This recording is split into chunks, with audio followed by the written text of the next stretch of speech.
This is essentially their furnace maintenance, but then you just come out and double check the air conditioner. Yeah. Like I'll be back in March, early March. So I'll check and make sure that this is clean. At least on that side it is. We might give it a quick rinse real quick. So we'll clean it real quick.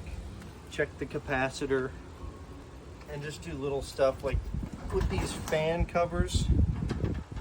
They have, I always like to put a couple little vibration pads underneath each corner, because when it's running it can make an obnoxious amount of noise just vibrating around. Getting the cobwebs out of it. This one was clean.